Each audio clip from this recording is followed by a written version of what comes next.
Sir నమస్తే sir. నమస్కారం. Sir డయాబెటీస్ని తీసుకుంటే ఇంతకుముందు ఏజ్ ఎక్కువ అంటే ఒక 50 ఇయర్స్ అబోవ్ ఉన్న వాళ్ళకి వచ్చేవి. ఇప్పుడు 20 ఇయర్స్ లోపు ఉన్న వాళ్ళకే వచ్చేసింది. ఎందుకంటారు? ఇప్పుడు డయాబెటీస్ అనేది ఒక జబ్బు కాదండి, అది ఒక లైఫ్ స్టైల్ డిసీజ్ అంటాం. అంటే మనం చేసే పనుల వల్లనే ఇప్పుడు డయాబెటీస్ అనేది పెరిగిపోతుంది. ఒకప్పుడు తినే ఫుడ్ అనేది ఇప్పుడు లేదు, కంప్లీట్గా ఆర్గానిక్ కాస్త ఇన్ఆర్గానిక్ అయిపోయింది కంప్లీట్గా. సో ప్రాసెస్డ్ ఫుడ్ కానీ ప్యాకెట్ ఫుడ్స్ కానీ ఇప్పుడు బాగా junk foods, oil foods, masala foods, stress, ఒత్తిడి బాగా ఎక్కువ అవడం వల్ల లేదా వేరే ఇతర కారణాల వల్ల అంటే హెరిడిటరీ వంశపారంపరంగా కూడా ఈ డయాబెటీస్ అనేది బాగా పెరిగింది.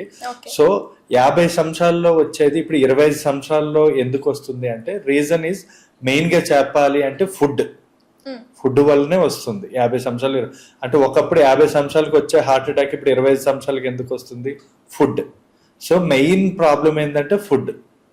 ఓకే సార్, అంటే ఇప్పుడు మీరు చెప్పారు ప్యాకెట్స్ ఫుడ్, ప్రాసెస్ చేసిన ఫుడ్ కానీ, అంటే మొత్తానికి తినొద్దు అంటున్నారా లేదా లిమిటెడ్గా తీసుకోవచ్చు? అంటే ఏదైనా మితిమీరి తీసుకోకూడదు. యాక్చువల్లీ ప్రెసెంట్ ఉన్న సిచ్యువేషన్లో అయితే తక్కువ తిన్నా కూడా మనకి డయాబెటీస్ అనేది వస్తుంది. ఎందుకంటే ప్రతి దానిలో కూడా కల్తీ అనేది ఎక్కువ అయిపోయిందండి. సో ఆ కల్తీ వల్ల మనకి ఏది కూడా మనకి ప్యూర్ దొరకట్లేదు. సో దానివల్ల మనకి రెగ్యులర్గా అందరికీ డయాబెటీస్ అనేది కామన్గా ఎక్కువగా అయిపోతుంది. Okay okay sir.